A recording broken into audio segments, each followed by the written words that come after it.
Okay, come on. I can't read my book when you're over here. I gotta get a video.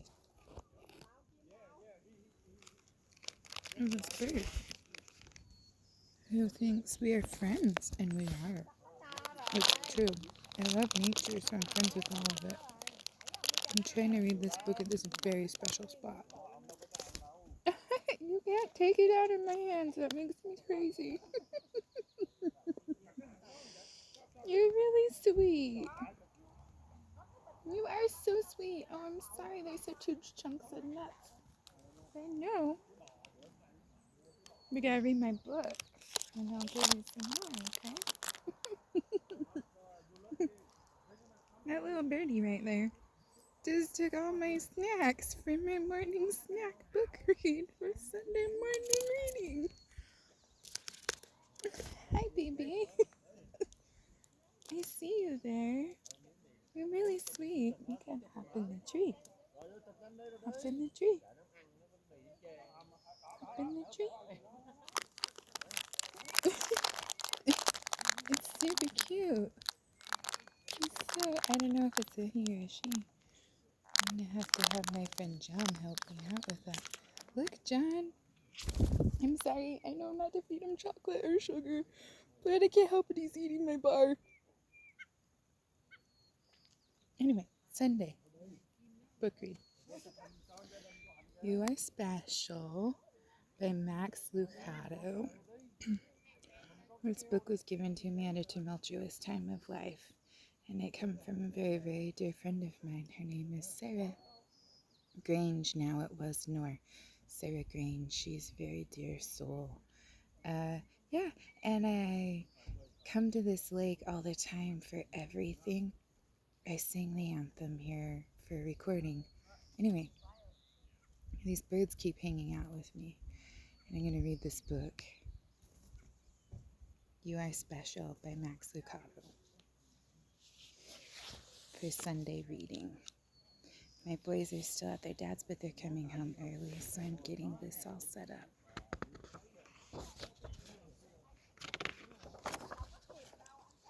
Illustrated by Sergio Martinez. It's a really cute children's book. Look, I got more bird friends. Hi, sugar. Yeah. The Wemmicks were small wooden people. All of the wooden people were carved by a woodmaker named Eli.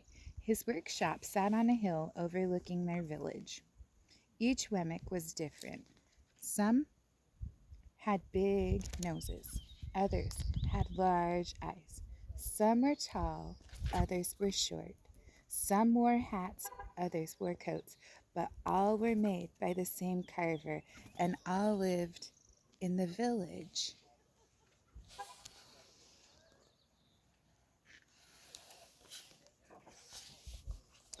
And all day, every day, the Wemmicks did the same thing.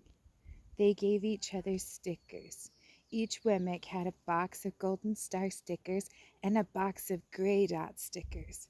Up and down the streets all over the city, people spent their days sticking stars or dots on one another. The pretty ones, those with smooth wood and fine paint, always got stars. But if the wood was rough or the paint chipped, the Wemmicks gave dots. It's kind of sad. The talented ones got stars too. Some could lift big sticks high above their heads or jump all over the boxes. Still, others knew big words or could sing pretty songs. Everyone gave them stars. Some Wemmicks had stars all over them. Every time they got a star, it made them feel so good. It made them want to do something else and get another star. Others, though, could do little. They got dots.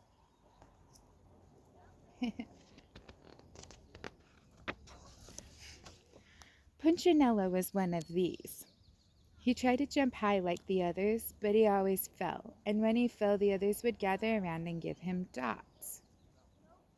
Sometimes when he fell, his wood got scratched, so the people would give him more dots. Then when he would try to explain why he fell, he would say something silly, and the Wemmicks would give him more dots. After a while, he had so many dots that he didn't want to go outside. He was afraid he would do something dumb, such as forget his hat or step into the water, and then people would give him another dot. In fact, he had so many gray dots that people would come up and give him one for no reason at all. He deserves lots of dots, the wooden people would agree with one another. He's not a good wooden person. After a while, Punchinello believed them. I'm not a good Wemmick, he would say. The few times he went outside, he hung around the other Wemmicks who had a lot of dots. He felt better around them. One day, he met a Wemmick who was unlike any he'd ever met. She had no dots or stars. She was just wooden. Her name was Lucia. It wasn't that people didn't try to give her stickers. It's just that the stickers didn't stick. Some of the Wemmicks admired Lucia for having no dots, so they would run up and give her a star, but it would fall off. Others would look down on her for having no stars, so they'd give her a dot. Either way, it wouldn't stay. That's the way I want it to be, thought Punchinello. I don't want anyone's marks. So he asked the stickerless Wemmicks how she did it. It's easy, Lucia replied. Every day I go see Eli. Eli? Yes, Eli, the woodcarver. I sit in the shop with him. Why? Why don't you find out for yourself? Go up the hill. He's up there. And with that, the Wemmick, who had no stickers, turned and skipped away. But will he want to see me? Punchinello cried out. Lucia didn't hear, so Punchinello went home. He sat near a window and watched the wooden people as they scurried around, giving each other stars and dots. It's not right, he murmured to himself, and he decided to go see Eli.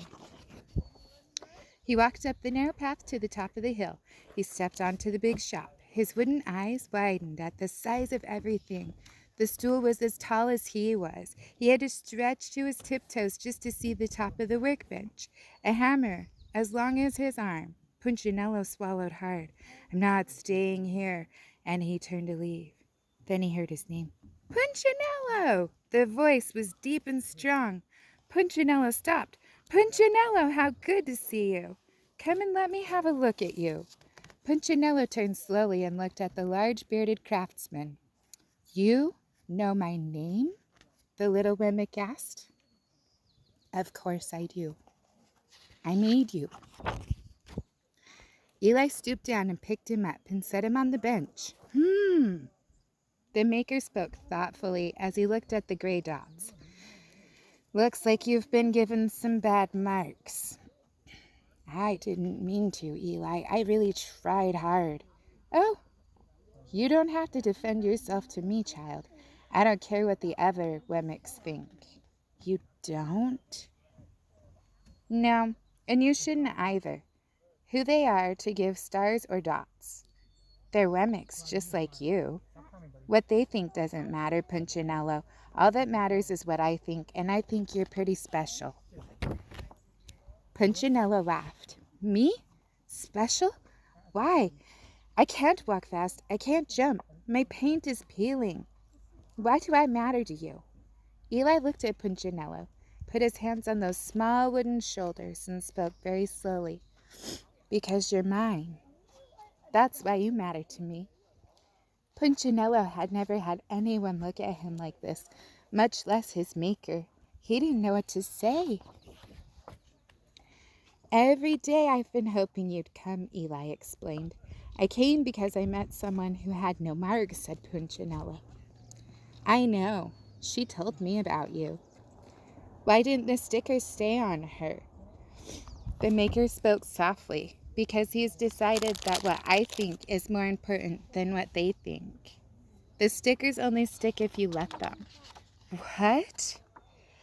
The stickers only stick if they matter to you. The more you trust my love, the less you care about those stickers. I'm not sure I understand. Eli smiled. You will, but it will take time. You've got a lot of marks. For now, just come to see me every day and let remind you how much I care. Eli lifted Punchinello off the bench and set him on the ground. Remember, Eli said as the Wemmick walked out the door, you are special because I made you, and I don't make mistakes. Punchinello didn't stop, but in his heart he thought, I think he really means it. And when he did, a dot fell to the ground. The end.